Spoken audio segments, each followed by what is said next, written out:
you all very much for your patience. For the record, State of Ohio versus Anthony Kirkland, case number B0901629. Let the record reflect that Mr. Franklin is here in court. The jury is not present. We do need to state for the record that counsel from both sides and myself just conducted in chambers we went over more procedures that we needed to talk about, and we took care of that matter. We also indicated that later today, hopefully, given the opportunity, we will discuss and I will make decisions regarding jury instructions, which now everybody has a copy of, as well as the verdict forms. We want to make sure we get that all set. With that, then, is there anything further for the record at this point from the state? Okay, thank you from the defense. Okay, thank you. Just real quick, the lineup again. You said Dr. Waxman. Waxman. Okay. He'll testify live. When he's finished, we have one more witness to play. Okay. Deposition. I think that's all set to go. Okay. And then we're finished with our data witnesses coming tomorrow. Do you have any other witnesses today? We do not. Okay. So the last witness that you're planning at this point is the one tomorrow? That is correct. And then perhaps one other statement, perhaps, Yes, okay, and that would be it? That's correct. Okay. And nothing further then from the state after that then? Okay. There was one thing, Judge, and I talked with Mr. Piedmeyer about this before, just so that the record was clear. We wanted to make sure that the exhibits that we had tendered, I believe yesterday or maybe the day before, were admitted. I don't believe the state generally, but just so the record was clear, as long as... I did think we did that, but you're talking about the binder that you presented with the... Thank you. No objection, okay, that's what I thought, okay. Okay, I know the doctor needs to get going, so I'll get the jury and we'll get going. Okay, thank you all very much. Please be seated, ladies and gentlemen.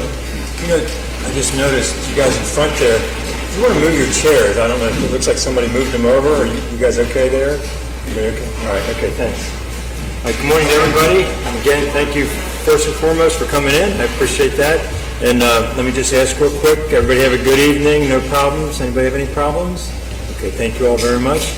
I don't think it's going to be a real long day today, but please, as you have all along, give us your full attention and move this along for you. And again, as I indicated, I think we can get this thing to you on Monday, so again, appreciate everything you've done so far. With that, then, the state has another witness, is that correct? The next rebuttal witness will be Dr. Waxman. Step on up, please, sir. Up here, sir. Yeah. Watch your step as you stepped up there. Chris will swear you in, sir. Raise your hands.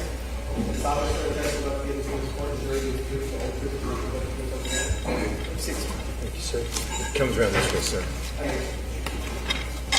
Watch your step. Yeah. Thank you very much for your patience, sir, and your cooperation. You okay? You're welcome, sir. Thank you. That microphone adjusts whenever you're comfortable. You need that chair moved a little bit? Chris? You got it? Okay, all right. Thank you, sir. Just keep your voice up so everybody can hear you, please. Thank you very much. Thanks, Judge. Everybody see? All right? All right, very good. Sir, would you tell the jurors your name and spell your first and your last name for the record, please? It's Alan Waxman, A-L-A-N, and then W-A-X-M-A-N, Alan Waxman. And will you tell the jurors what you do for a living? I do nuclear medicine at the Cedars-Sinai Medical Center. What's your position there? Director of nuclear medicine. Can you tell us, and we'll talk about what that is in just a second, but can you tell the jurors about your educational background that enables you to hold that position?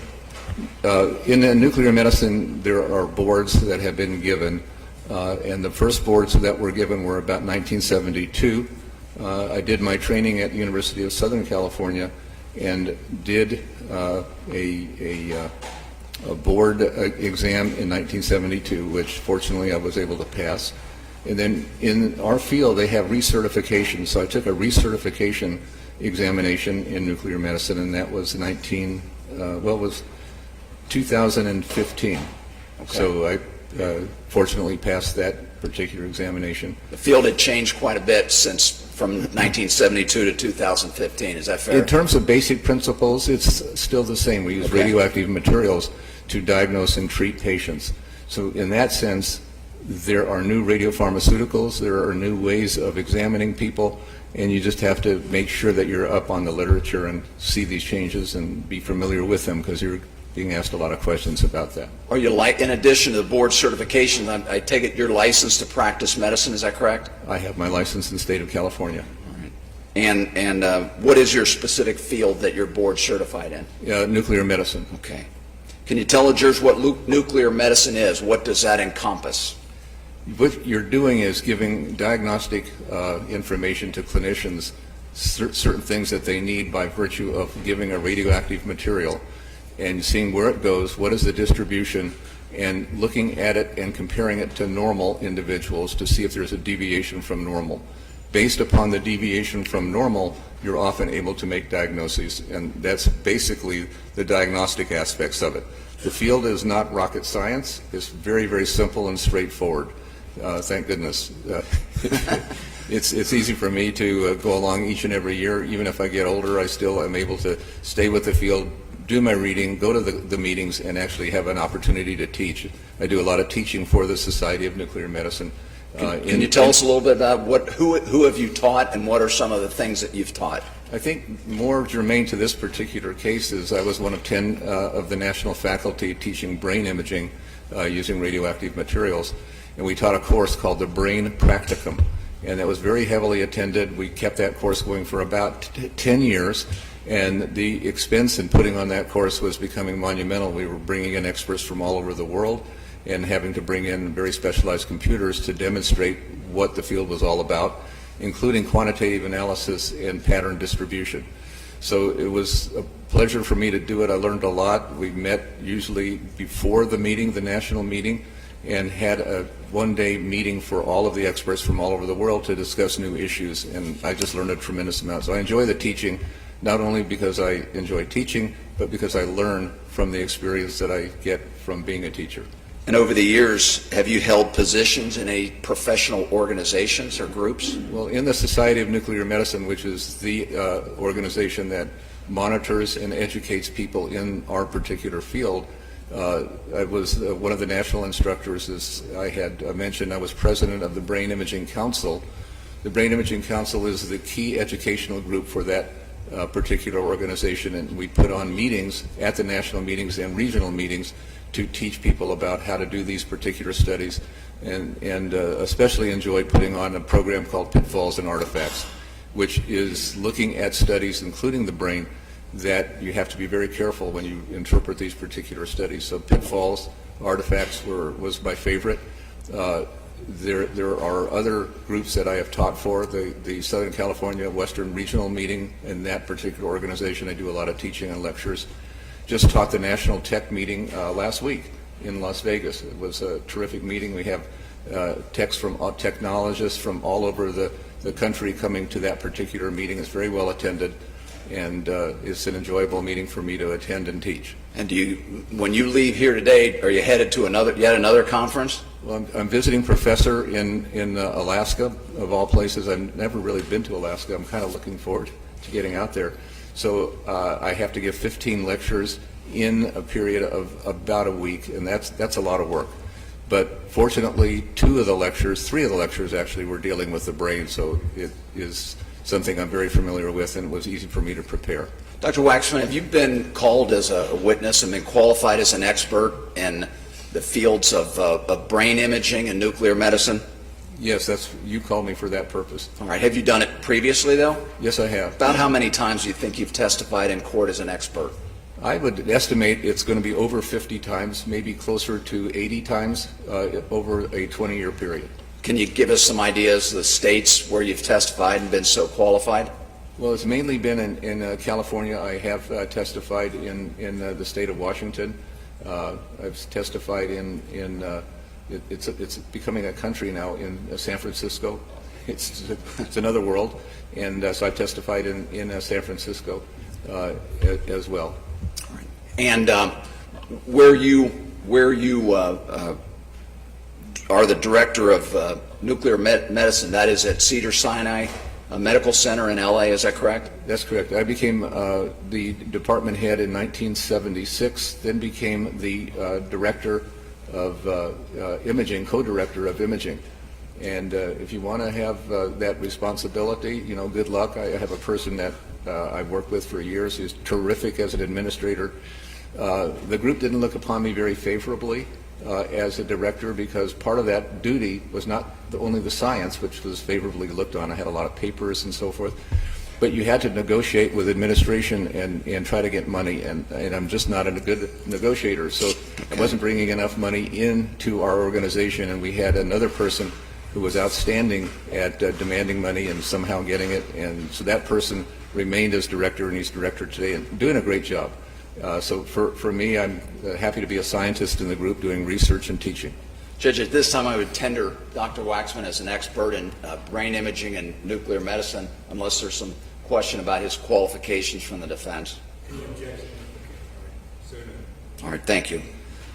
Dr. Waxman, we're going to talk more about this, but just at the outset, is one of the brain imaging procedures within nuclear medicine entitled PET scanning? Correct. PET scanning of the brain has been around for quite a while. I do an awful lot of that. We have one of the busiest brain PET practices in the state of California. We do an awful lot of these particular studies. And that field has been relatively stable using the radiopharmaceutical called FDG, fluorodeoxyglucose, which is a sugar-like material that distributes in the brain in proportion to the utilization of sugar. So that has been around for quite a while, and that was from the earlier days. I was teaching that for a long period of time. It's our go-to procedure for evaluating the brain, mainly for dementia. We follow the guidelines that have been issued by many different societies as to the practice guidelines, what it should be used for and what it's good for. You mentioned dementia. Are there other things, such as looking for tumors or looking for seizure disorders? Is PET scanning, PET brain scanning helpful in those endeavors it can as well? be. We don't use it as much for tumors as we used to. MRI has taken over that particular function, mainly for tumors. But certainly for dementia, it's the number one test. MRI is not good at detecting and categorizing dementia.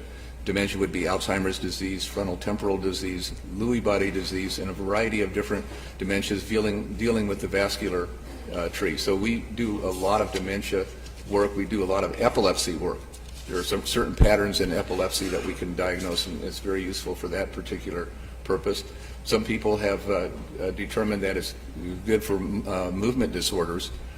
We use a similar test for looking at diseases like Parkinson's disease. Okay. And I believe you indicated that the professional governing bodies in your field approve those uses of PET brain scanning. Is that correct? Well, there are certain groups that are basically taking their experts in that field, and it's all on a voluntary basis, so they take the best minds in that particular grouping of scientists and then give ratings for the different procedures. And they've done that for PET studies of the brain, and I can discuss some of that at a later point with the PowerPoint. Yeah, we'll get into that. Is PET brain scanning useful in diagnosing TBI, traumatic brain injury? Well, TBI is one of those areas that a lot of people have looked at over the years, and there's a lot of literature on that, and I'll share that as well. And as you'll see, it's not really accepted in our field or in the radiologic field. The neuroradiology community has given certain weights to different procedures that they do for the brain in traumatic brain injuries. It's rated as low as you can. There's a rating system that has been developed. It rates from 1 to 9. 1 is the lowest rating, which is equivalent to don't bother with this particular test. 9 is if the test is really great. MRI in some cases will get a 9, 7, or 8. PET scan, as you'll see, for all 6 categories of head injury comes up with a value of 1, which is the lowest possible rating you can. So it's not really accepted. The European Association of Nuclear Medicine doesn't have that as one of their indicators. Society of Nuclear Medicine at this point in time does not accept its use as something that's terribly useful. And importantly, a paper that just has been published by the Department of Defense in terms of head trauma in veterans returning from overseas, Afghanistan and Iraq, found it not to be useful. All right. Are you familiar with a Dr. Joseph Wu? Yes, very much so. Do you know, is he a radiologist or a neuroradiologist?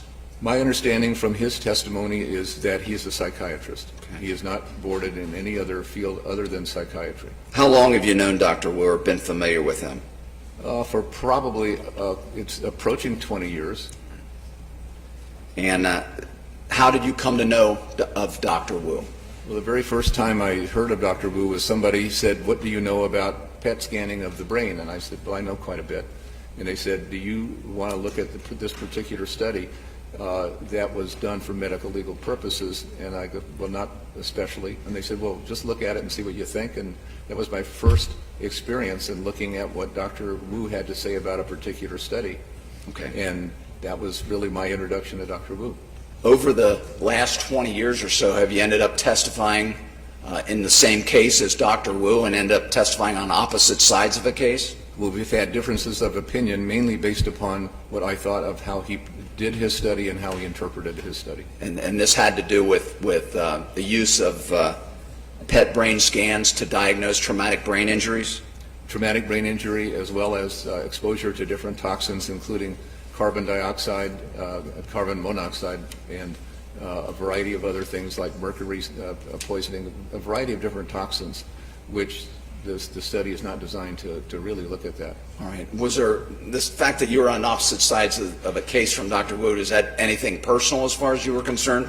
No, I don't know anything really about Dr. Wu and his personal life, and I don't really delve into that. It's not my business. I really strictly look at the science of what's going on and try to make commentary to the science. And I was just commenting this morning. I had a nice discussion with the coroner with regard to knowing anything about the particular case. I try to avoid knowing much about the dynamics because I don't want to get emotionally involved in what goes on, no matter how horrible it is or how not horrible it is. It's immaterial to me. It's just really basically I want to look at the science. You're here on a limited, to decide a limited issue. Or a limited issue based upon the science of what's going on and what I know about PET brain scanning. Now, sometime in the middle of last year, 2017, did you get a call from me while you were at your office in Los Angeles, I believe? Yes, it was about that time, yes. All right. And did I tell you we had a case where Dr. Wu had been retained to examine the defendant and look for evidence of traumatic brain injury? You did, and you explained to me that the initial study was actually done at Ohio State. Okay. And again, you knew Dr. Wu. Did you know the person I mentioned, Anthony Kirkland, or anything about his case? Nothing. Did you indicate then and over several phone conversations after that that you were willing to talk to us and to review the materials in our case? Yes, I did. And over the next weeks and months, did we obtain some items and some documents for you to review? You did. All right. One of those items, and I'll just go over what you had or what you received in this case, were they the brain scans of Anthony Kirkland that were done at Ohio State University in October of 2017? I received that scan, yes I did. And I believe there was not just a PET brain scan, but there were two different types of MRI, is that correct?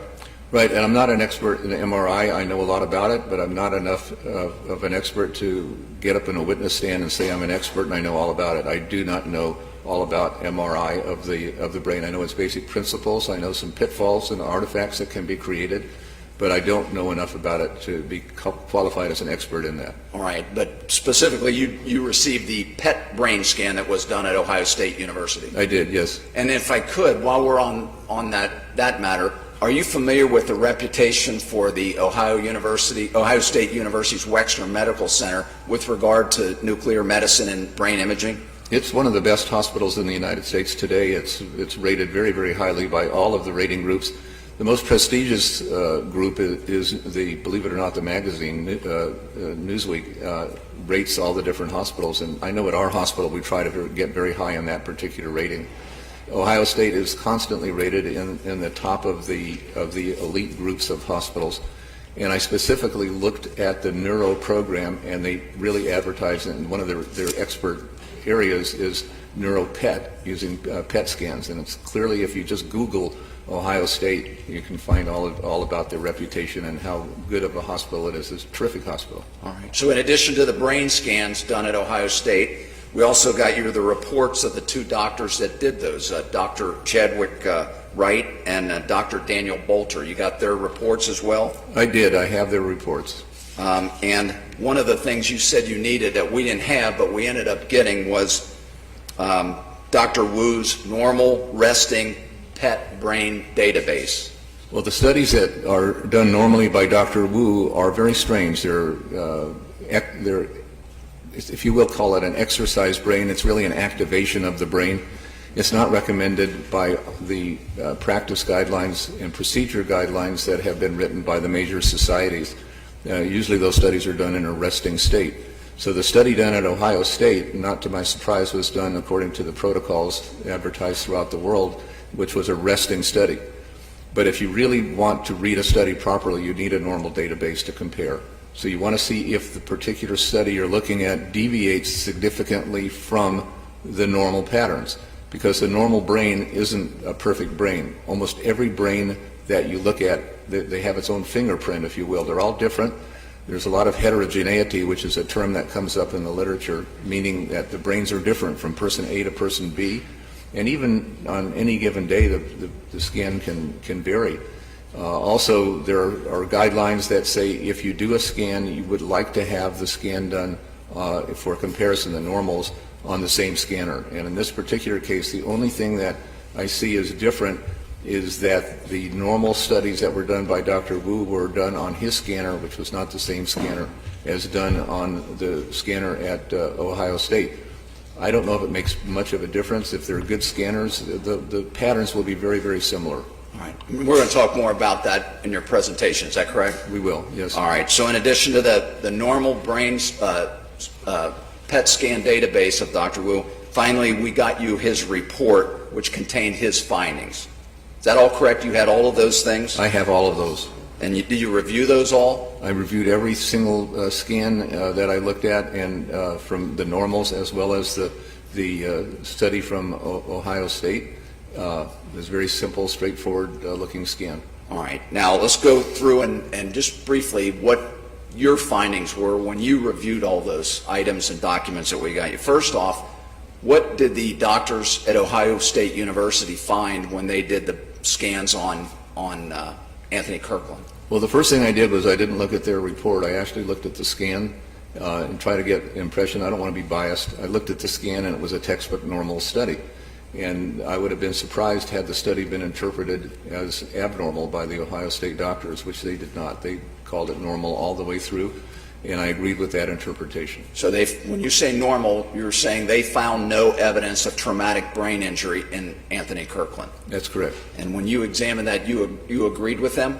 I didn't find any evidence of anything wrong with the brain. Okay. And then you looked at Dr. Wu's report, obviously. What did Dr. Wu find when he examined Anthony Kirkland? Usually his reports are very, very similar, and I actually predicted. Sorry? Objections are ruled. Go ahead and answer, sir. Well, I predicted what Dr. Wu would say, and sure enough, it said the findings are consistent with multiple abnormalities consistent with brain injury. And I don't even know what that means. Did you agree with Dr. Wu in that finding? No, there was nothing wrong with the brain, and I don't know what he means when he says brain injury. Is it brain injury from Alzheimer's disease? Is it brain injury from substance abuse? Is it brain injury from head trauma? You have to be much more specific. You just can't throw out the term it's consistent with brain injury. Right. But in all the reports that I have looked at over the years with Dr. Wu, it's the same report. All right.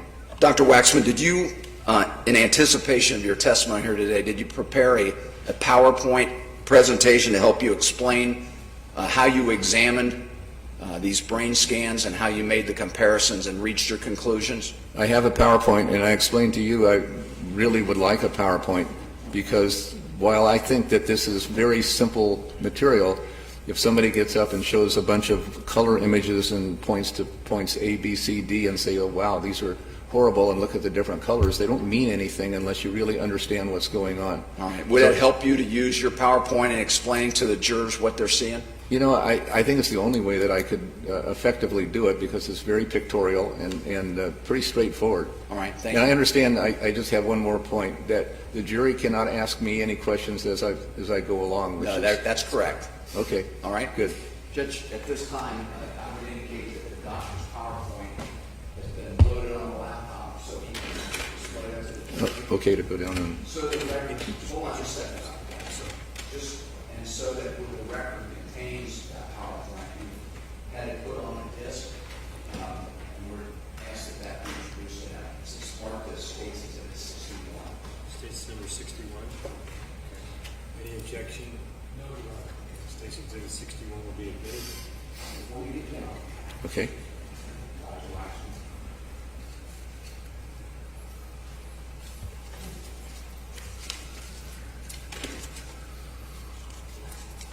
What we're going to have to do is step over and stand by this device we call an Elmo. I think you had a chance to look at it a little bit yesterday Yes, to I see did. how it works. Yes. I ask you to do two things for me. One, as you sit there right now, you've got the benefit of the microphone, and it's easy to help the jury hear you. When you step over here, you need to keep your voice up so they can hear everything you say. Will you do that for me? I will. I'll try to turn to the jury as I speak, and that's why if somebody is having trouble either seeing or hearing, They'll raise their hand to They let should you really know. tell me right They've away. been told that. The other thing I would caution about, please bear in mind, I'll tell you, I went to law school so that I didn't have to do math or science. I don't know there's anybody on the jury as bad as me, but we might have some jurors that are math and or science challenged as well. So they don't have your experience. Would you kind of speak to these concepts and things they're going to see in layperson's term so we can all understand what you have to say?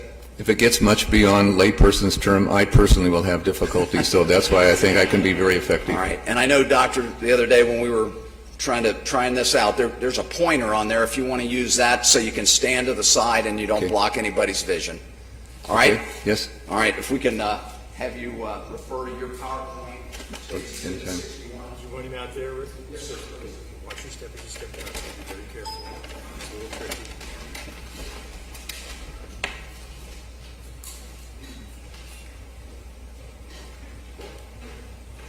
Ladies and gentlemen, again, I think you know the rules. You're doing great. If you can't hear, you missed something, let me know. We can go back and take care of it. Okay, thank you all very much. All right, fire away. And again, voice up. If I block anybody, just let me know. Hold on a second.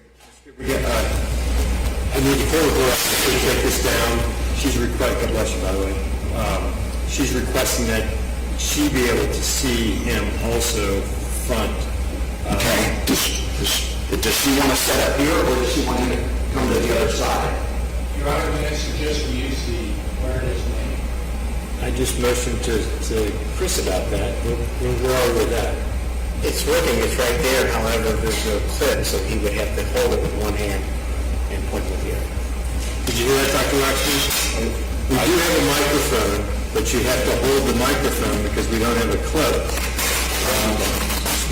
Both your hands would be tied up.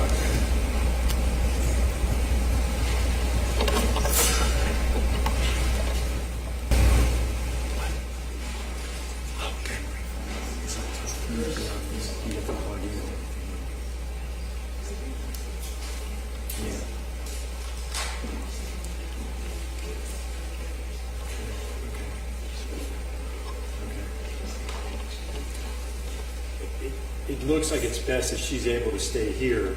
Okay. We're going to have to make arrangements around that. All right. See if the mic helps. Don't worry.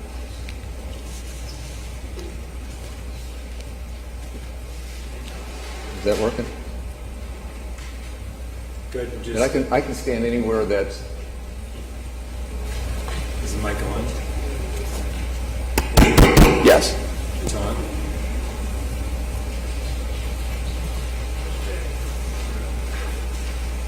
Hold on just a second, sir.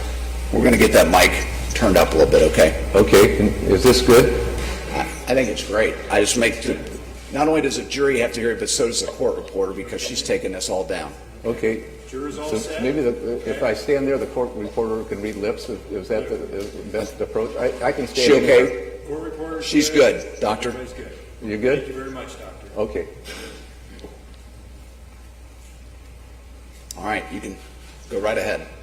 The concern, I think, in any of the cases that I have been involved in and in looking at any of the studies that we do on a daily basis at our institution, we have our different ways of looking at the brain. So there's CT, which stands for computed tomography. These are devices in which you have X-rays being shot through the brain. Sounds horrible, but it's really decent energy. It really doesn't hurt the brain. The X-ray comes through one side, is picked up by the detector on the other side, and then is moved around the brain, and you get a three-dimensional image of the absorption of the radiation as it goes through the brain. And so that's the image of a CT scan. MRI is quite different. So what MRI is doing is that the head is placed in a magnet, and these magnets are very, very powerful. And when you pulse it with a radio frequency signal, the signals that come in from a device like a TV transmitter or a radio transmitter, at certain sequences, it activates the molecules. These are the protons in the brain, the water molecules. They get activated, and then their electrons go crazy, and they go all up in the energy level, and then they relax. And in that relaxation, they give off energy that's detected by the MRI machine, and it makes an image. So it's not radioactive materials, or it's not radiation being shot through the brain. This is just the activation of the protons and the relaxation of the outer shell electrons, and then you make a very, very high resolution image. The MRI has kind of taken over the field in terms of head trauma. PET, as you'll see, the American College of Radiology gives it low ratings, but MRI gets consistently high ratings. Nuclear medicine, and I guess, how do I just move the slide? How do I If do you were going to remember, you were going to nod to. I'm sorry. Peggy will help you. Peg, thank you. So neuroimaging with nuclear medicine involves PET and SPECT. We're not discussing SPECT today, so I won't even go into how the acronyms are formed. But PET, the next slide, is positron emission tomography, and that is where a positive electron is given off by the molecule that we give. And when it goes into the general area, it combines with a negative electron, and then energy is released. And the energy that's released are X-rays, if you will, photons coming in equal and opposite directions, and then we go ahead and make our images. So on the next slide, you can see the image that's being formed. And so this is pretty straightforward, and I hope I'm not trying to do anything to impress people how great a rocket scientist I am, because believe me, I'm not a rocket scientist.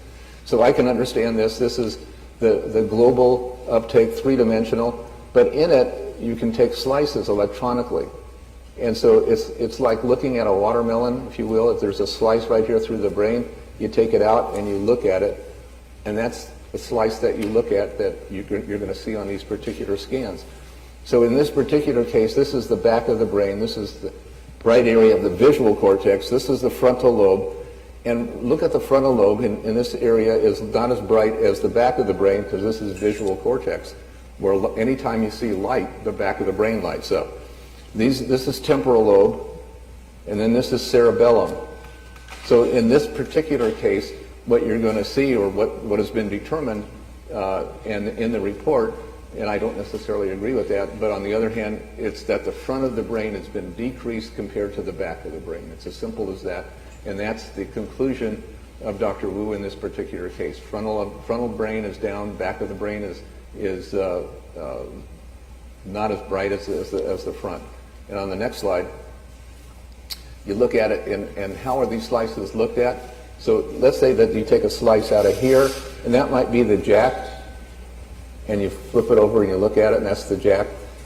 The ace may be up on the top, and you pull it out and you look at it. But remember, when you put a deck of cards together, when all of the cards come together, it's a block.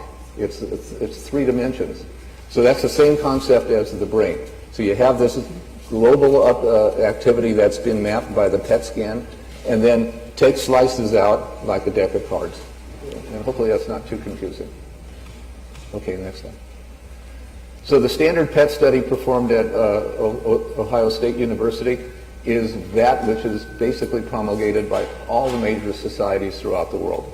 Resting, standard PET acquisition and display. The only reason I'm bringing this up, because the next slide will show what it looks like. And this is what we do at our site. These are resting studies, and this study is called a MIP image, the MIP image, maximum intensity projection, and it's not done at UCI. This is a pretty standard image, and the reason why I think it's a good image is it shows where the brightness is where more of the sugar is being metabolized. Where the darker areas are, it's reduced. And this person has Alzheimer's disease. It's a pattern of Alzheimer's disease. And you can see it in the back of the brain here. It's reduced compared to the front. So the back is down compared to the front, and that's a pattern of Alzheimer's. Here's some decrease here. They're not overly marked, but you can see those. So now if you see a scan like this, and it's done on somebody you know, you're going to say, oh my God, probably Alzheimer's disease. So you're all educated right now. All right, the next slide. So now Dr. Wu does something a little different, not recommended by any known organization that I'm aware of in the AMA categorized organizations. The activation of the individuals, and he does the standard PET acquisition like we saw, but the activation is kind of unusual, and this is a homegrown activation study. And he has his patients look at a computer, like a computer screen, and then numbers are put into that computer screen. So if you saw... Your Honor, I'm going to object here. Cases. We've already heard testimony that this was a resting protocol. He's telling us that Dr. Wu does an activation protocol. The evidence in this case is that it's done as a resting protocol. The activation preparation isn't relevant. I can tell why it's relevant. Wait a minute. Dr. Rook, I'm sorry, I apologize, sir. This is evidence presented to the jury. The jury makes the determination as to what is true, not true. They determine the facts. So if one person says one thing and another says another, it's up to the jury to determine. So your objection is overruled. Go ahead, doctor. So he does an activation study, and the only reason I'm showing this is because Dr. Wu has done this for a long time and maintains in every case that I've ever been involved in and in all his statements, the activation is far superior to arresting, that the resting does not give accurate information, and therefore he prefers to do it with the activation. So in this particular case, this would be, according to Dr. Wu, not a good way to do the test because you're going to get irrelevant information. And that's the only reason I brought that up. So we can go to the next slide.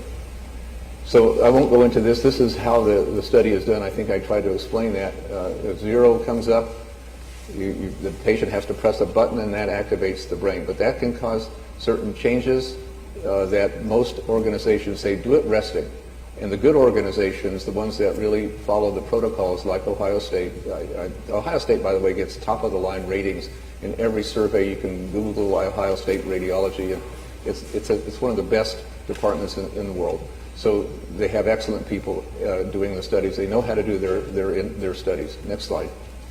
So I just want to show you again the problem sometimes with activation and how this can happen. This is a resting study, and why this is important, the resting study, is because you can see that this is a certain level of activity where it's yellow, and then you have some blue, that's a decrease. Here's some blue, that's decreased. Some increases in these areas. So the brain is heterogeneous, lots of different areas of increase and decrease, but that's normal. That's a normal resting study. What happens if you do activation and you have activation that involves in some way language, the language is on the left side of the brain. This is Dr. Wu's left side of the brain. That lights up, the right side looks different. So asymmetry can develop just on the basis of what the person is listening to. If it's music, it's just the opposite. The right side of the brain is the artistic side of the brain. That can light up compared to the other side. So most people, including our institution, Ohio State, we do a resting study and try to compare that to a normal resting database, is why I asked for the resting studies from Dr. Wu's system. So again, just to stress the point, if light comes into the eyes, there are tracks that go to the back of the brain, and the back of the brain here is the visual cortex. The back of the brain is actually lighting up. So I don't know exactly how the lighting conditions were when the study was done. Apparently it's standard in a dimly lit room. Some institutions actually put a mask, like a sleeping mask, over the eyes so that no light gets in at all, and try to eliminate that potential. So if some light happened to be in that area, or the person had looked at some light, there still could be an imprint on the back of the brain. So the back of the brain would be more active than the front of the brain. Next slide. This is really pretty well known, and there's a publication that was done by Dr. Fox and his group. And so if you activate the visual cortex, you can see light activates the back of the brain, front of the brain is decreased. This is normal. So the front of the brain can be decreased, the back of the brain can be increased, and it's just a function of how much light gets into the brain. Next slide. So this publication in neuroimage shows what can happen. And so here's some light getting into the system. Here's resting. And then as light gets in, the front of the brain actually decreases, and you can cause asymmetries as the back of the brain increases. So light plays a role. And it's unpredictable, even in a dimly lit room, if that person happens to have seen some bright light before and down. So it's not unusual to have these changes in which the front of the brain can be decreased relative to the back of the brain. Remember, it's a relative study. That's all that's happening. You can't tell by looking here how much glucose is being burned in terms of molecules per unit time. All you can tell is the back of the brain is a little bit more active than the front of the brain. The next slide.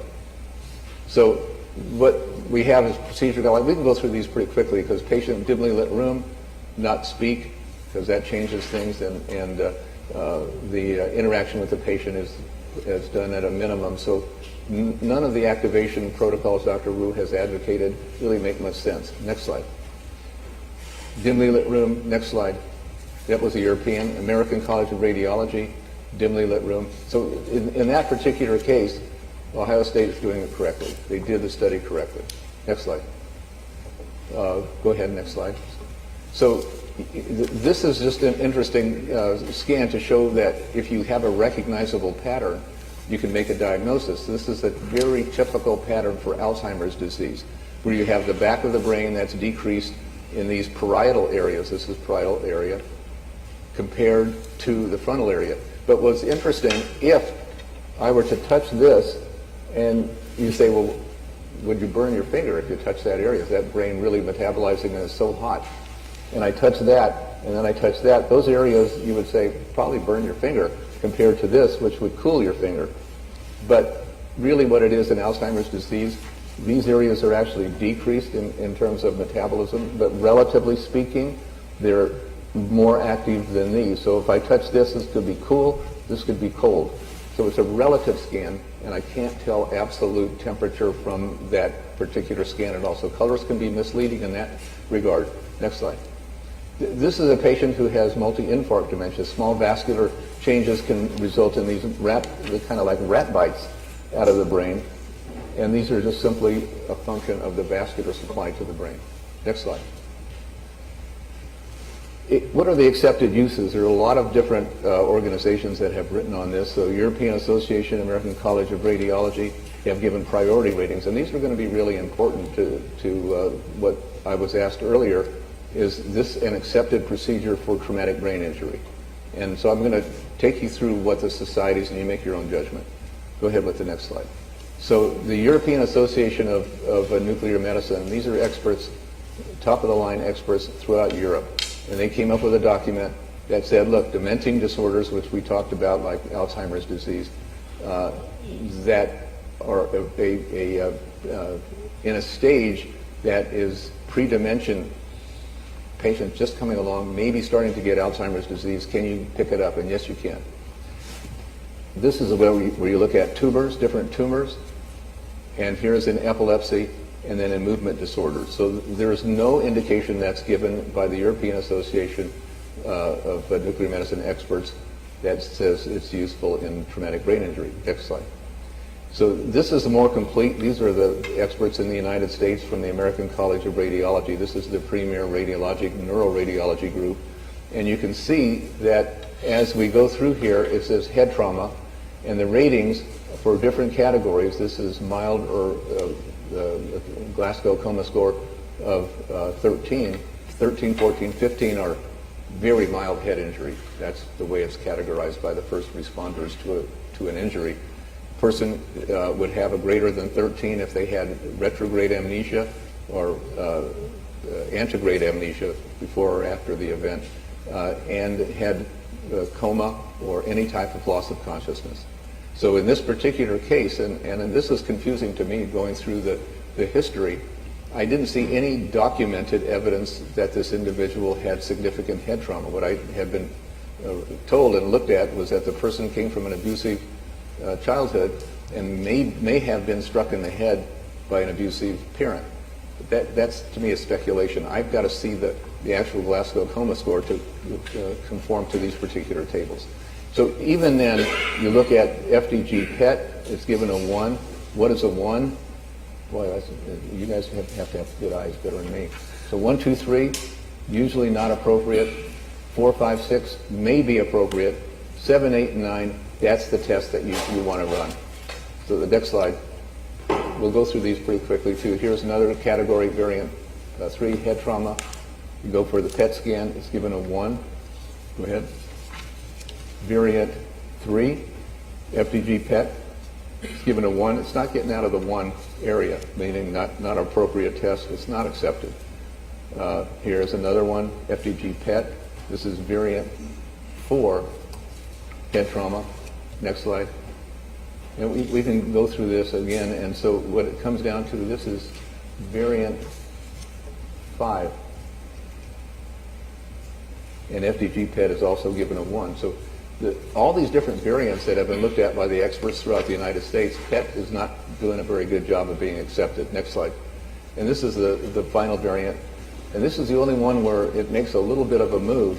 You can see FDG PET is now given a 2, which is still in the not appropriate, usually not appropriate group. And these are in patients with chronic traumatic brain injury with new cognitive or neurologic deficits. So all of a sudden the patient is going along from day to day, and then suddenly there's something that happens immediately, and you want to take this person to the emergency room. If something is happening acutely. And so they're saying at that particular point in time, PET goes to a 2. And 2 is still not usually appropriate. So if it's not an appropriate test, you cannot possibly say that it's an accepted test in our field.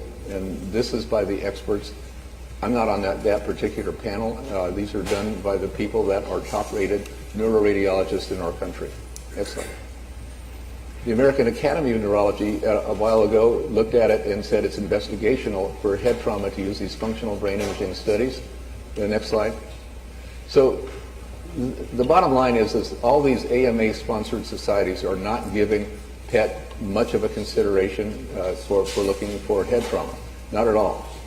So you're always looking for good science, and we did have a very recent paper in 2015 from the Journal of Neurotrauma.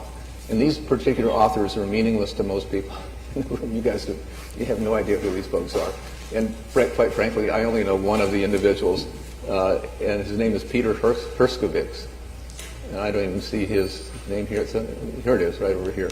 So Peter is the head of NIH, National Institutes of Health. It's quite a wonderful organization, and is head of PET in that particular area. And I've heard him lecture, and he does not believe that this is useful for head trauma at all. Next slide.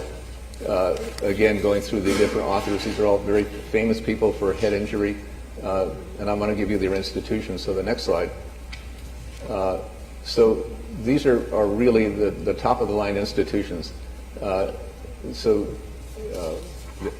Neurosciences, regenerative medicine, uniform services of the health services, Baylor College, brain injury research, the Memorial at Henneman, brain and spinal injury, Department of Neurologic Surgery, Center UCSF, one of the major institutions in the country. Here's the NIH, Uniform Services of Health Sciences. This is Walter Reed. These are all the top places in the United States. The study was sponsored by the Department of Defense. And they looked at all of the people that had head trauma coming back from Iraq or overseas and wanted to know how can you diagnose these particular injuries accurately so the proper treatment can be given. So the next slide. This is the summary of the effectiveness of these neuroimaging modalities. And what they're really saying is the report that was submitted to Congress said that neuroimaging the effectiveness of these 7 modalities: computer tomography, magnetic resonance imaging, SPECT, and there should be one here for PET. My eyes aren't as good as they used to be, don't it? But the bottom line here is that the CT, MRI, and transcranial Doppler were determined to be the most useful modalities in clinical setting. No single imaging modality proved sufficient for all patients due to this big word, heterogeneity, meaning the brains are so different from people and in the same person, maybe from day to day. Hard to really tell a normal variation from an injury. How in the world can you use this to make a diagnosis of head trauma? So imaging modalities reviewed demonstrated the potential to emerge. So down the line, it may turn out that some of these could be useful, but as of today, they're not considered as acceptable or useful by any known groups. Next slide. So again, it's PET. Here's the word PET. Was not useful. SPECT. So next slide. So just making a summary of this: CT, MRI, and transcranial Doppler, most useful. No single modality proved sufficient for all patients due to the heterogeneity of traumatic brain injury. The pattern is so different from person to person. FDG PET not given high priority by this committee. No recognizable pattern. The heterogeneous pattern reduces the utility. Significant normal variation reduces specificity. And what is that word, specificity? That'll keep coming up. That's the ability of your test to determine if a study is normal. So if you took a normal person and gave it to somebody to read, you give the doctors at Ohio State the scan and said, read the scan, what's their ability to read a normal in a normal population? So I'm sure it's going to be very high. My ability to read normals, I think, is pretty good. I've done lots of blinded studies. A blinded study is where I'm sitting in front of a computer. A study comes up. This is part of an investigational study, and I participated in many. I probably have read over 1,000 studies blinded. And the study comes up, and I'm not told if this is a normal volunteer or if this is a person with a certain disease process. The next one comes up. I'm not told what it is. It could be 2 or 3 normals in a row. I have to read those: normal, yes; normal, no; severity of finding, and I rate it from 1 to 10. So after I'm done, they tabulate how good I am in terms of the disease process. And I felt that I'm pretty good. I wasn't so good as I thought. And they come up with a sensitivity and specificity, and I'm thinking, look, if your specificity is in the 80s, that's pretty good. In other words, there's going to be a lot of normal individuals that I will call abnormal, and it's just the nature of it, of the way it is. There's a lot of variation in these people. So even myself, looking at hundreds of scans, I'm having trouble. But they always are clever when they do these studies. That I read with 2 or 3 other very well-known doctors that have done lots of work in teaching in brain imaging, and then they correlate myself with these other doctors. And how do we match? And the matching is okay, but all of us were a little surprised to see that our specificity wasn't what we thought it would be, which is the nature of the beast. Next slide. So this is the scan results as Dr. Wu has said that they were, and this is a fairly typical report from Dr. Wu. Metabolic decreases in the frontal cortex relative to the occipital cortex. So what he's saying in this individual, there's a decrease in the front of the brain compared to the back of the brain. And that makes this individual, in his eyes, Dr. Wu's eyes, as abnormal. But you can't ascribe a particular psychological construct to any of these patterns. That's not been very well documented in the literature. So the preliminary conclusions, the findings are consistent with brain abnormalities such as brain injury. That's pretty nebulous. What does that mean? That's the typical report. The findings are consistent with brain injury. Brain injury from what? Is it the head trauma that's being implied? Is it something of substance abuse brain injury? Is it the person has early frontal temporal dementia? Does the person have early Alzheimer's? How do you tell this? And the only thing that and I'm really objecting to the fact that he does not put in that these findings may be the result of a normal variant. A normal variation can look like this. He doesn't put that in. And that's inappropriate based upon the literature that I'm going to show you real quickly. So the next slide. So the summary of Dr. Wu's report, we went through it. Decrease in the front compared to the back of the brain. Abnormal scan, consistent with brain injury. Let's go to the next slide. So here is the study, and these are the frontal lobes, the inferior frontal lobes on Mr. Kirkland, and they look pretty bright to me compared to the back of the brain. So in the lower slices, I don't see that at all. In fact, I see the opposite. Next slide. We have the ability to take the digital information. We asked for DICOM. I gave Mr. Gibson a list of things that we needed in terms of DICOM information, which we readily obtained from Ohio State. And we can make these what's called surface rendered imaging using fairly standard software. So this is the brain of Mr. Kirkland in a surface rendered form. And you see the front of the brain and the back of the brain. The front of the brain is pretty robust. The back of the brain is good. This is the cerebellar areas, and I see really no major differences in the uptake. This is a normal brain. This is what a normal brain would look like. Next slide. So I'm going to show you some abnormals to give you an idea of what an abnormal study would look like. So here's a person that's had an infarct, a little vascular event in the back of the brain, and you can see the decrease in the back of the brain. That's abnormal. Next slide. This is a person who has Alzheimer's disease. The back of the brain can be reduced compared to the front. And then this is some atrophy in the front of the brain. Next slide. This is a person who's got some more advanced disease. Frontal lobes are really taken out. And those I would agree. Those individuals, no problem at all interpreting that as an abnormal study with reduction in the frontal lobes. Absolutely no problem at all, including these parietal changes. Everybody can see them. There's no argument. Next slide. This is a person who's got Alzheimer's disease, but unfortunately had a big stroke involving the back of the brain.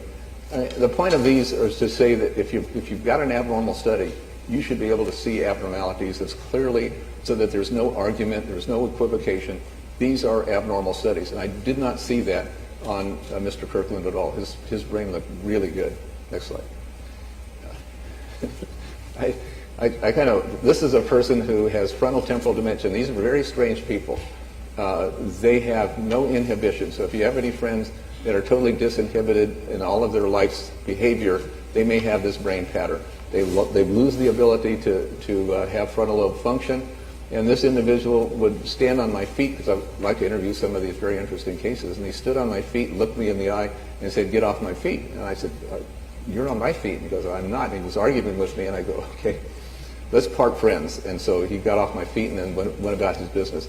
This is a frontal temporal dementia, and you can see the decrease in the frontal lobe. There's no equivocation. Everybody can see it. I can see it. I don't see this in Mr. Kirkland at all. Next slide. Here's trauma. This is a person who had a very severe injury to the frontal lobe, and you can see the frontal lobe abnormality. So the point here is that if you have an abnormality, no matter what it's due to, you can see it. And if you don't see it, you can't call it. Next slide. So the other things that bother me is that there's a lot of color images that are being flashed around, and they can be very confusing, and I don't want to confuse you anymore. I'll go through these pretty quickly. So there is a procedure guideline statement that I thought was really important. Caution must be used in selecting levels of contrast and background subtraction. Non-continuous color scales may be confusing or misleading if abrupt color changes occur in the range of expected gray matter activity. It's a bunch of words. What does it mean? And I'll try to show it to you on the next slide. So here is the color scale, and then the color scale can go from where you have a certain number of events. These are events that are captured by the scanner, and there's 256 events in this particular pixel, and then it goes down accordingly, and then this is an area where there are no events being recorded, and that's fairly highly contrasted. But you get these abrupt color changes, and there can only be maybe 1 or 2%, just 1 or 2%, and the computer just has clicked over to the next color. And that's misleading. There can only be maybe a 1% difference, and it can look tremendously different to the eye. Next slide. So if you look at the color scales, this is equivalent to what Dr. Wu is using. You have red at the top, then it becomes yellow, green, blue, and then this drop out of counts. But if you use grayscale, the grayscale continuous brightness to non-brightness, and it's a lot easier for most of us to read grayscale images than if you look at color images. You have to really understand the images. And here's a normal individual with grayscale, and as soon as you go to the color, which is the next slide, you can see the breaks in the image. It's the same data, same image, but now you're causing all kinds of defects and asymmetries, and it's just nothing to do with the actual scanner itself. It's just due to the color that you've chosen. You can actually manipulate colors very easily. Next slide. So here's another one where you have highly contrasted color scales. Here's these cutoff values. These are not abnormal areas. These are just a normal variation that one will see. And you can see the grayscale doesn't show that. So you go from grayscale, the same data, same digital data, grayscale to color, and your whole world changes. Next slide. So not to let you off easy, I know that listening to my droning on, you could all fall asleep, and I'm trying to keep it from falling asleep. So I do have a quiz here. So you say, okay, knowing what you know about color scales and PET scans, and you're experts now, which subject has the greatest metabolism? So in other words, you got this and you have this. And this has obviously a lot more reds and yellows. This is a little cool green.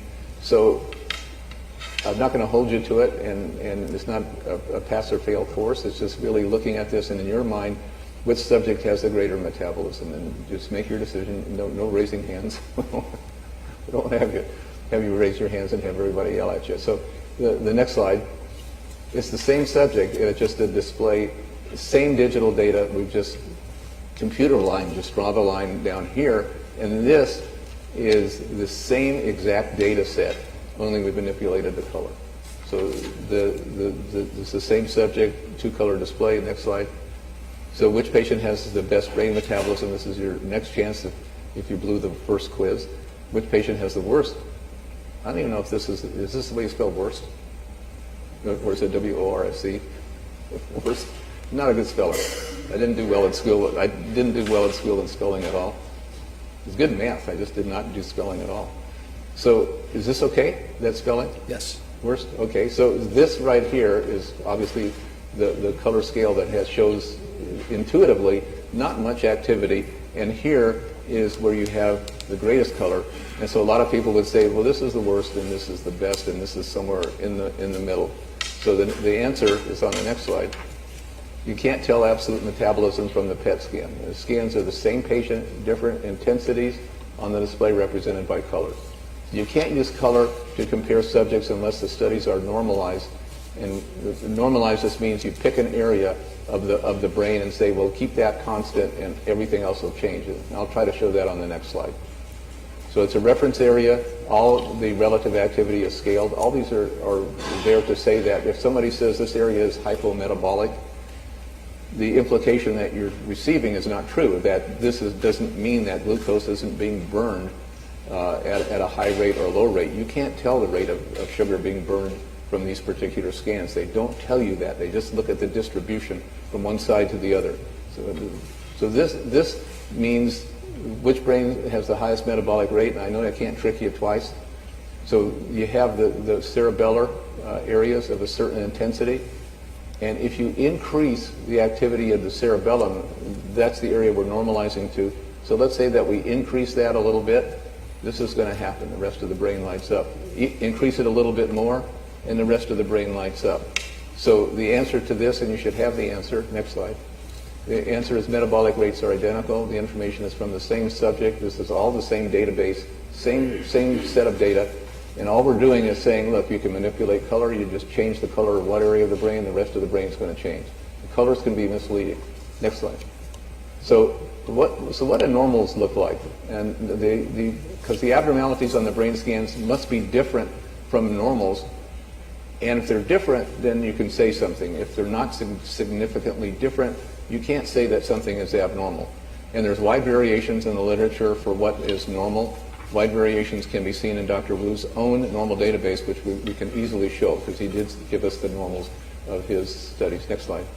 So basically what he's saying, decreased relative metabolism of the frontal lobe. Doctor, you need to just slow down a little bit, please. I'm sorry. I apologize. You must be exhausted. I'm sure she's struggling a little bit. So Do they ever get carpal tunnel from people like me? you're the doctor. I do. I'll slow down. I really Appreciate that, Doctor. Thank you, sir. Okay, so the normal finding in a high percentage of people that have relative decreased metabolism of the front of the brain, compared to an increase in the back of the brain. Remember, the scans are relative. So what Dr. Wu is saying in this individual, which he's categorizing as markedly abnormal, is a decrease in the front of the brain compared to the back of the brain. The people from Ohio State, I give them a lot of respect, they've done a lot of these particular studies, didn't see anything that was significant in their interpretation. So some reports demonstrate greater than 50% of normal individuals have reduced frontal lobe activity for a variety of reasons, which I will try to show you.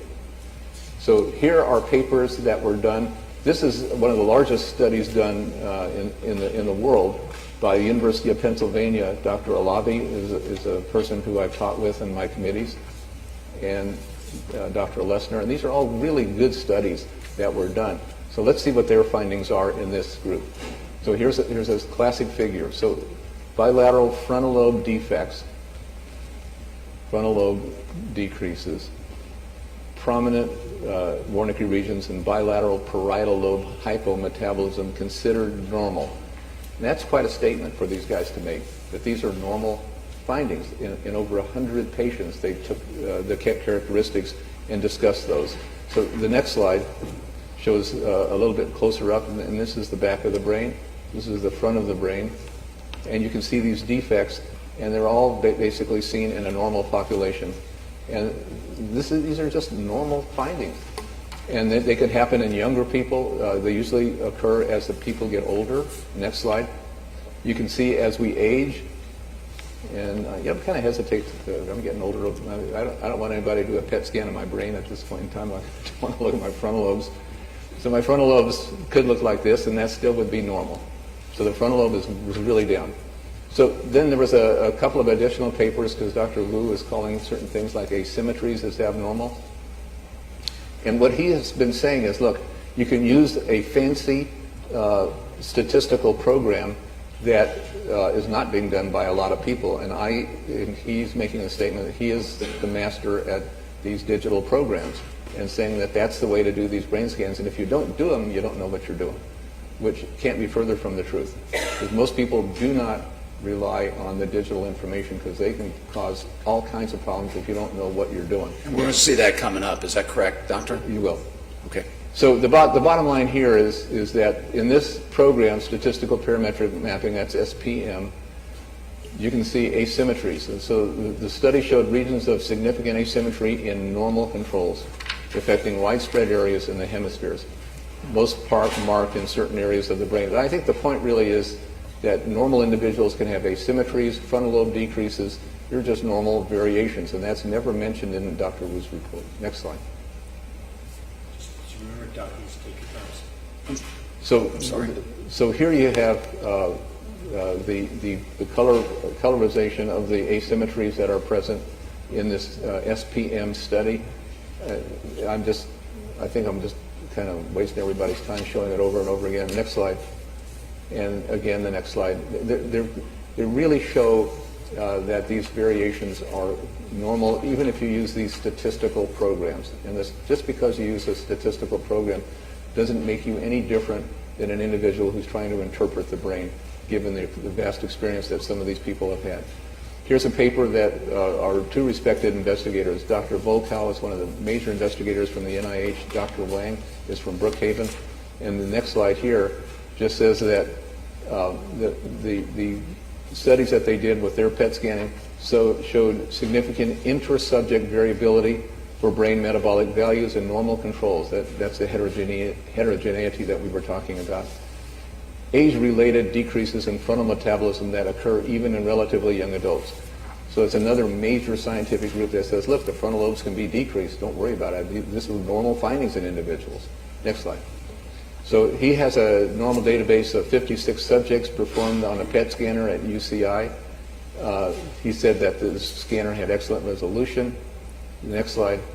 And I have to apologize. I'll go through these very, very quickly. All I want to show here. You're doing a little slower, okay? Yeah, sorry. It's not a race. I just want to show that, and I don't want to bore you, it's just that these are Dr. Wu's own normals.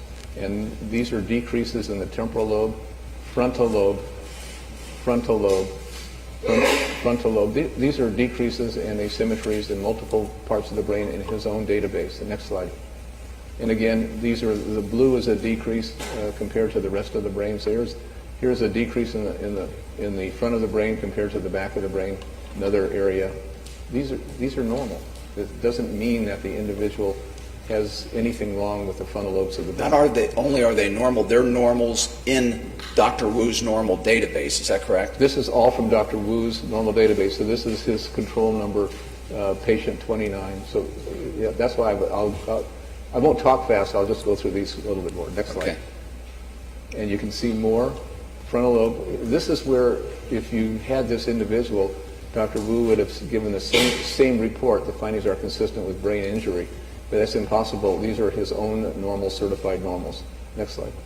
And more from his own normal database. More. Next slide. More. Next slide. There's so much. This is the front of the brain, the back of the brain, and you can see the front of the brain markedly decreased compared to the back of the brain. And these are just normal individuals from his own normal database, and it matches what Lesnar and Alabi found. Next slide. Go ahead with the next, I'm sorry. Yeah, the next slide. They're all showing the same thing. Next slide. Now this is of interest because I didn't want to just limit it to Dr. Wu's normal database. We have the normal database from UC San Diego from a Dr. Buxbaum who actually trained Dr. Wu. So he has a normal database, and you can see the asymmetries in his database where you have decreases wherever these arrows are. And these people are normal. Next slide.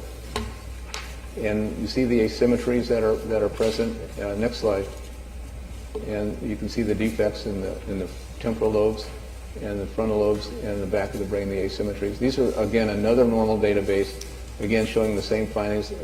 Look at this major asymmetry that's present in the decrease. Next slide. Here's the decrease in the frontal areas. So I'm just showing these to give you an idea that normals have these variations that we showed in the papers that have been published. But here are two UC databases that show the same thing. Next slide. And the next slide.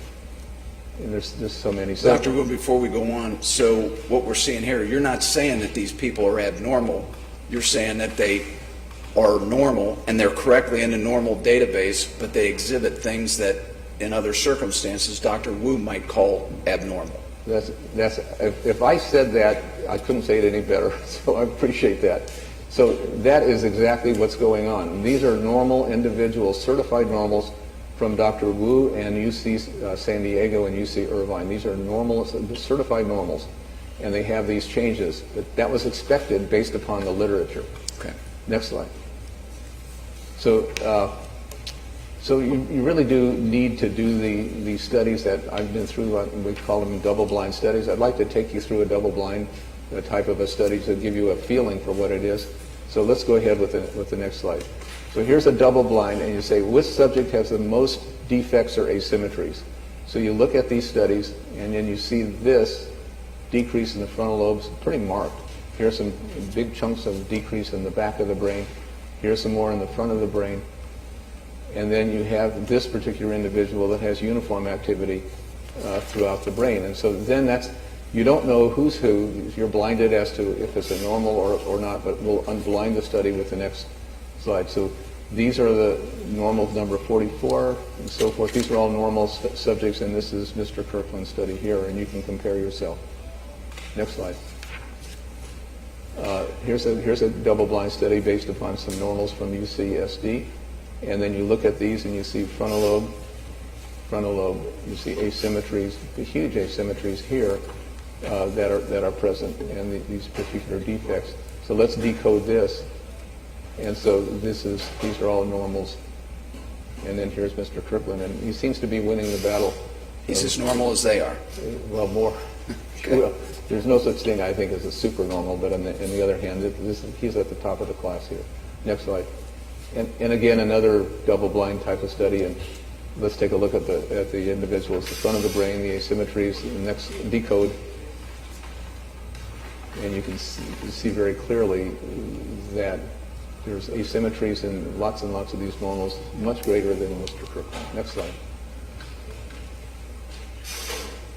By now, you guys are saying, I wish you'd get out of here, so go ahead, the next slide. Doctor, Yes. Dr. Waxman? I'm sorry. Can you just speak, I apologize for this, sir, but could you also speak up a little bit, please, sir? She's having a little trouble hearing you. Again, it's my fault. I just, No, you're doing fine, sir. You're doing absolutely fine. It's just she needs to take it down, and she's struggling a little bit. Thank you, sir. okay. All right, so hopefully this is going to work out. I'll go a little slower, and I hate to go slower because I know you guys are getting bored. And so the bottom line here, let's go ahead and do another double blind. So there's need for validation. Dr. Wu has no idea what his error rate is. In other words, the sensitivity of a test is the ability to detect abnormality in an abnormal patient. Well, I know what his sensitivity is. I can tell you offhand. He has read almost 1,000 scans under testimony, and every single scan except one he has called abnormal. So his sensitivity is nearly 100%, which is remarkable. And with that logic, he will never miss a person that's had an injury, whether it's head trauma, hit in the head with a ping pong ball, tennis ball. He'll never, ever miss. And I can do the same thing. I can look at every person's brain scan here and guarantee that I can find a person who's bumped their head when they were 5 years old. And if you haven't bumped your head when you were 5 or 6 years old, or something wrong with you, I must have bumped my head 100 times running into things. If you play soccer, I can find the abnormality, I guarantee. And I'll take Mr. Gibson out to dinner if I can't prove that I can. All I have to do is to say, you're abnormal, you're abnormal, you're abnormal. I'll call everybody here abnormal. And how can I miss? I just call everybody abnormal, and there is no way that I'm ever going to miss. The problem with that is you get a lot of false positives, do you not? That is really the key, and the false positives are part of what we call specificity. How good is your test in detecting a normal when a normal is really there? So we have these normals that we're looking at from Dr. Wu and from Dr. Buxbaum's facility, and from the literature, Dr. Alavi or Dr. Lessner, all of these reports, and they all have defects and asymmetries, and it's a normal finding. So if you base your normal and your readings on normal variations, you'll have abnormality in everybody. And you can't do that, so you must know the normal variations in individuals. Next slide. So the normal brains we know, and we've shown, have asymmetries, reduced regional metabolism, normal frontal lobe reductions with aging, and even Dr. Volkow and Dr. Wang have clearly stated, and it's also in Alavi's report, that even in young normals there's decreases in the frontal lobes. So Dr. Wu's normals are mainly in their students that he's been able to recruit for the normal volunteer. They're usually people in their 30s, and here we have an individual that's approaching 50. I would believe. So there's got to be a difference. So when you compare the two populations, yeah, there might be a decrease in Mr. Kirkland's frontal lobe, but that's just a normal finding. It's not abnormal. Next slide. We'll go to the next slide. So the quantitation of Dr. Wu, he keeps bringing that up, is that the guys from Ohio State don't do what needs to be done in order to be a sophisticated reader. According to Dr. Wu, they don't do the quantitation that he does. That sets him aside, that he can pick up things that other people can't by doing quantitation. And you don't have to be a rocket scientist to look at all this stuff and know that a good reader, the eyes really have it. And most people base their reads on their experience, no bias. They look at the studies, and they're able to make an accurate interpretation. What happens with these statistical analyses, could I go to the next slide? When you rely on a computer program, that any dots that come up on his particular reports represent abnormality. So trying to take that seriously, and one of the benefits from doing the medical legal with Dr. Wu is you always have to kind of look at the literature, and if it's not in the literature, you do it yourself. So I'll show you some of the things that we've taken a look at. So you want to analyze your normal subjects using blinded analysis, and you don't know what the results will be if you took a bunch of normals and then used these particular quantitative programs. So let me just show you what we did. So if normals demonstrated the 2SD findings, standard deviation, you can't interpret Mr. Kirkland as abnormal. So let's go to the next slide. So this is a study that was presented at the national meetings in San Antonio a couple of years ago. Next slide. This was determination of specificity, in other words, the false positives using a quantitative normal database approach. And the two people that I was co-authors with was Dr. Minashima, who wrote the definitive program for quantitative analysis used throughout the world, and then Chris Rowe, who was an investigator from Melbourne, who was able to supply us with the PET normal database. So the next slide shows where these particular dots are 2.5 to 3 standard deviations below normal, not even the above normals, which are even more plentiful. Next slide. And again, looking at the PET scan data, you can see these are very high standard deviation findings, but these are normal subjects using quantitative information.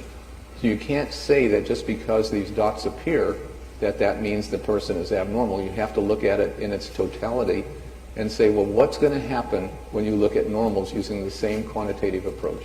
So that's what basically is done here. By using the quantitative approach in normals, you can come up with all kinds of these voxels that are going to be read, if you're not careful, as abnormal. These are not abnormal. These are normal variations found in normal people. And Dr.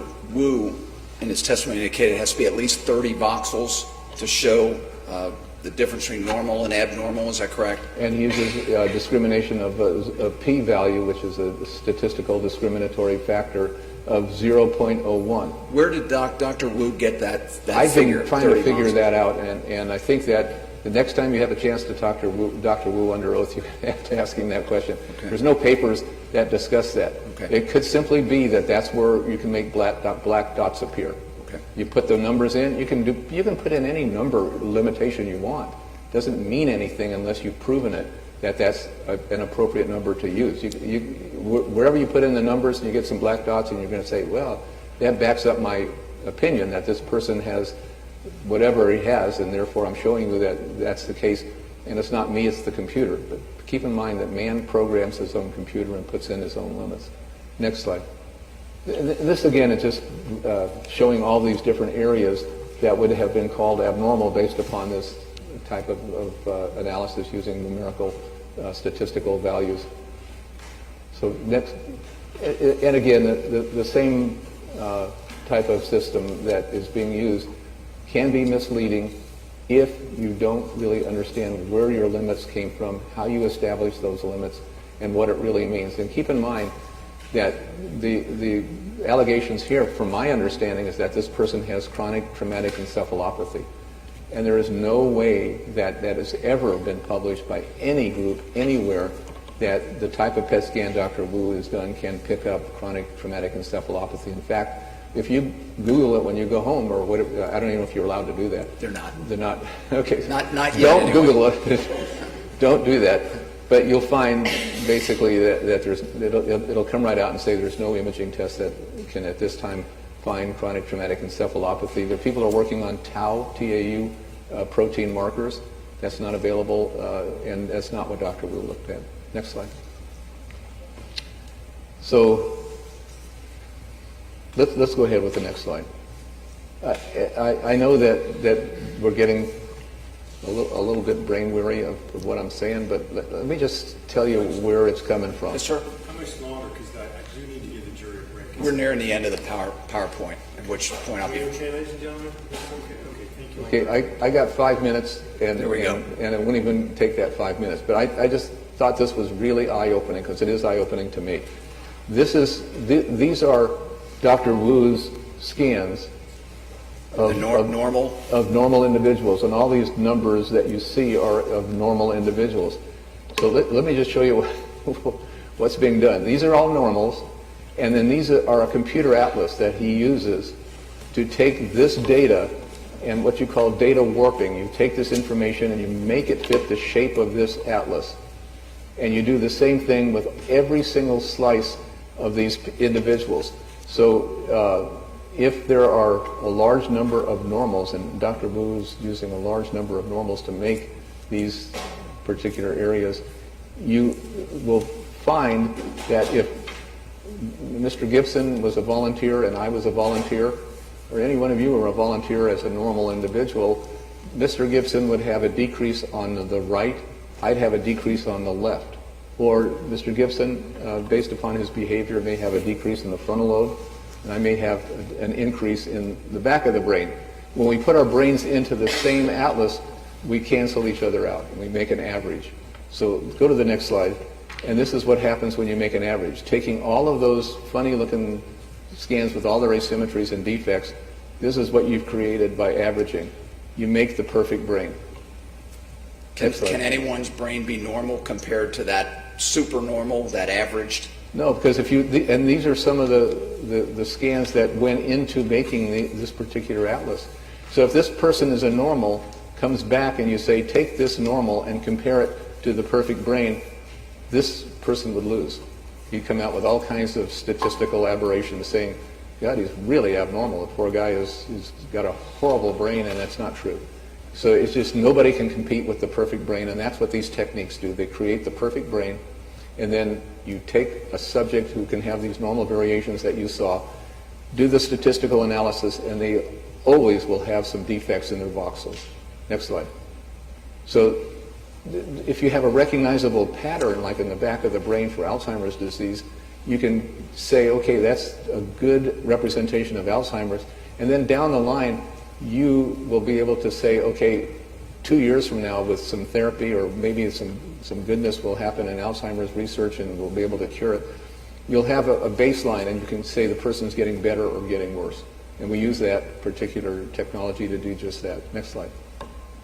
So the last thing I just wanted to share with you is that if you took the 2 standard deviation comparison patients from Dr. Wu's database and compare that with Mr. Kirkland, these are the statistical analysis comparisons. And he holds up, I think, pretty well. He is, based on what I can look at here, he's sort of at the top of the class if you normalize to cerebellum or global counts. So this is normal number 11, 13, and 15, and these are the red marks and areas of reduction in those individuals. And he does really well compared to those people. So we did the statistical analysis because we got the DICOM data from Dr. Wu and from the Ohio State folks. And we did the comparison. Next slide. So if you took all of Dr. Wu's normals, and this is a lot of work, just to show that almost every normal in his database will have lots and lots of 2 standard deviation findings. Next slide. You can do it another way, and this is just another display using SPM, and wherever there's a red dot, these are clusters, large clusters, using the same statistical clusters of Dr. Wu. These are areas that would be called as abnormal, wherever there's a red dot. Next slide. So this person looks like they have measles, but this is a normal individual. And so using the P01 and all the other things that Dr. Wu used, you just come up with all these different findings, and these are just normal in his own normal database. Next slide. Again, the same thing. So the use of PET brain scans evaluating head trauma is not, alleged head trauma is not highly rated. CTE, chronic traumatic encephalopathy, there's no imaging test that's been devised that's successful and commercially available. The TAU is a research project. Military has not accepted FDG PET to evaluate head trauma. All these different societies have not endorsed the use of this particular test. To say that this is accepted for traumatic brain injury is absolutely a counter to the literature. Next. So he does not demonstrate the methodology that conforms to any known guidelines for performing the imaging. Next slide.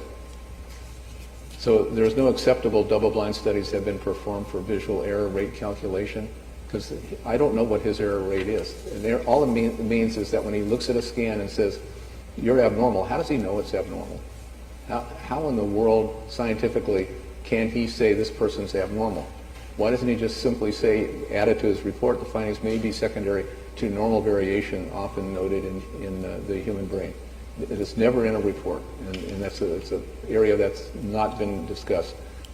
So the summary in this particular case on Mr. Kirkland, I think I would just rate him at the top of his class. His brain is perfectly normal. There's nothing wrong that I can see based upon PET scans of his brain. Dr. Waxman, I just have one final question. Given everything you've just shown this jury in your PowerPoint, do you have any confidence whatsoever in Dr. Wu's opinion that Anthony Kirkland suffers from traumatic brain injury? No, there's no way that logically, as a scientist, not acting emotionally, just on a scientific basis, that I can make that conclusion. This individual has a normal brain. Thank you, sir. Judge, I don't have any further questions of Dr. Waxman. Defense, any questions, I'm thinking, or? I'm sorry. I'm just asking the defense if they have any questions. Should I go back to the seat You here? can go back, sir. Take your time. Watch your steps. Sir. Thank you.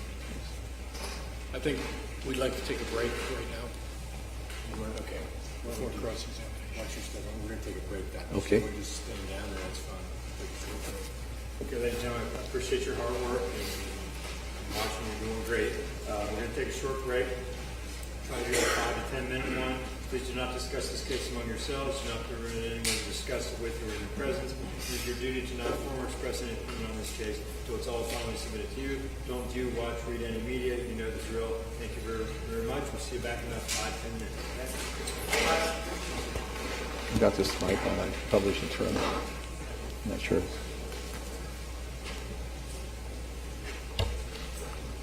Must be a clip on.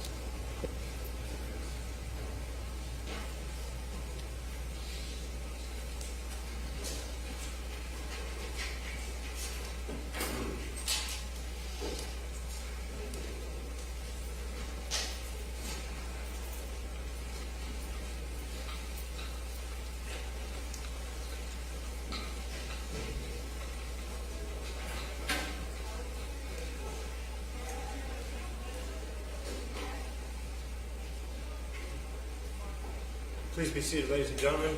Let the record reflect the jury left the courtroom. Anything for the record at this point from the state? Thank you. From the defense? Okay, thank you. We'll be ready for cross-examination when we come back, about 5 or 10 minutes. And, you need something from me? Okay. Also, way in the back there. Okay, court's in recess.